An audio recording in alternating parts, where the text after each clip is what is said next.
Peñafiel dijo que es un mandato que no se puede interpretar y hay que aplicar los resultados de la consulta popular. El clamor de la gente es la seguridad y no hay que confundirse con el populismo penal. Gracias, La comisión ha aplicado la dosimetría gracias, penal y no ha caído en ese presidente. populismo, indicó. Buenas tardes con todas y con Asambleísta Viviana todos. Veloz, intervención La número 9. justicia debe ser implacable con aquellos que eligen el camino del crimen y debe tener tolerancia cero con los delincuentes y debe tenerse claro que cada delito debe ser castigado con la severidad que merece. Pero hay que hablar del fondo del problema, sobre la persistencia y el agraviamiento de la inseguridad, que ha sido, colegas legisladores, el elemento insignia de la agenda presidencial. En estos meses de gobierno nos han mantenido de estado de excepción a estado de excepción. Los secuestros, las extorsiones y otros delitos se han incrementado en el 200% respecto al periodo entre enero y abril del 2023. Las muertes violentas, si bien es cierto, disminuyeron dentro de una fase en un porcentaje del 17%. Pero estas cifras de seguridad, siendo el caso de la inversión para el sistema de inteligencia el más dramático. Por ello, incluso, el gobierno ha tenido que recurrir y adoptar la carta guardada de esos gobiernos ineficientes que recurren a la vieja confiable, es decir, golpes de efectos momentáneos, tales como el traslado del mando militar y policial a la ciudad de Manta, para elevar las capacidades supuestamente de la fuerza estatal, que solamente son reactivos y que esa eficacia se va a agotar en un corto plazo, como ocurrió también con la declaratoria del estado de guerra interna. En abril, los ecuatorianos, colegas, le aprobaron en las urnas parte de las preguntas de la consulta popular, que se traduce a un sí desesperado frente a la ola de violencia que atraviesa el Ecuador. Es por ello que hoy nos encontramos debatiendo este segundo informe, que de forma responsable la Asamblea Nacional ha dado trámite con la celeridad que amerita. Por tal motivo, empiezo rechazando la cortina de humo e infamias emitidas por el gobierno el sábado anterior a través de un comunicado para engañar a la población. Una vez más demuestran su mala fe, pero también demuestran su ignorancia. Creo que el gobierno, así como consultó a expertos internacionales para redactar un decreto de excepción, puesto que la Corte Constitucional siempre termina declarando la inconstitucionalidad, debió el gobierno también contratar gente que lo asesore de manera adecuada para poder presentar estos proyectos de ley ante la Asamblea Nacional. Si bien es cierto, el aumento de penas es un mandato popular que respetamos y que se debe incrementar, pero sin embargo también debemos ser respetuosos de la Constitución y respetuosos de las sentencias vinculantes de la Corte Constitucional, como la número 3419-IN/21 y la número 11-20-CN/21, con el fin incluso de evitar que la Asamblea incurra en inconstitucionalidades. Si el gobierno lo hace, nosotros debemos ser prolijos y responsables y no caer en estos desatinos. Debemos mantener también un equilibrio entre la proporcionalidad y la razonabilidad de la pena, tal cual lo establece el artículo 195 de la Constitución. También rechazo y no le vamos a permitir ni admitir al presidente que diga que estamos defendiendo delincuentes. El presidente debe tener un poco de dignidad porque bajo su administración se le han escapado los grandes cabecillas de las bandas delincuenciales. Es en este gobierno que han seguido convirtiendo, tal cual como lo hizo Moreno y Lazo, en las cárceles en universidades de formación de criminales y siguen desmantelando totalmente los programas de rehabilitación social. Han descuidado completamente el tema social.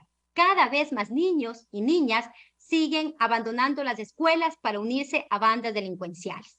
Y lamentablemente las cárceles siguen siendo centros de formación para delincuentes. Y es en este gobierno que no han cesado las masacres y han permitido la fuga, como lo dije anteriormente, de líderes de grupos de delincuencia organizada como alias Fito. Es en el gobierno del presidente Noboa que se le escapó alias Fito. Y claro que es importante la reforma del Código Orgánico Integral Penal, Claro que es importante incrementar las penas en ciertos delitos. Claro que es importante eliminar los beneficios penitenciarios a estos delincuentes que le arrebatan la paz y la seguridad a los ecuatorianos. Pero eso no es la panacea. Las reformas al COIP no son la solución. Ya lo decía el doctor Pablo Encalada, que el COID ha cumplido 10 años de vigencia y ha sido, si no estoy equivocada, reformada más de 20 veces esta ley. La lucha contra la delincuencia, y esperamos que entienda el gobierno, requiere de una fuerza pública preparada para reprimir los actos reñidos contra el derecho. Pero eso tampoco basta si no existe un sistema judicial con personal y recursos suficientes para poder investigar a los responsables y posteriormente juzgarlos y encerrarlos. En el Ecuador, tanto en la fiscalía como en los juzgados, carecen de personal adecuado, preparado, capacitado, y por lo tanto también es insuficiente para dar una respuesta efectiva a las víctimas de estos delincuentes. Pero tampoco también podemos dejar a un lado la corrupción que existe en este momento entre jueces y fiscales, que sigue erosionando la confianza en el Poder Judicial y en el Estado de Derecho. Endurecer las penas, colegas legisladores, va a reducir los delitos y la criminalidad. La respuesta es no. Ya lo decía, y lo dijo también el doctor Encalada, que ninguna de las reformas redujo la criminalidad o sometió a los delincuentes. Pero esta asamblea le va a aprobar al presidente de la República estas reformas al Código Orgánico Integral Penal, puesto que son un mandato popular. Pero al presidente también hay que recordarle que vivimos en un Estado democrático, bajo un régimen monárquico, no bajo un régimen dictatorial, y la Asamblea tiene toda la competencia legal de modular incluso el proyecto que él envió, puesto que la consulta que realizó es incluso hasta antitécnica. Nunca expuso en los anexos cuáles serían los incrementos, los agravantes, entre otros, porque lo cierto es que al presidente, cuando hizo esta consulta popular, no le importaba la seguridad de los ciudadanos. Era un mecanismo de medir su popularidad hacia su camino para la reelección.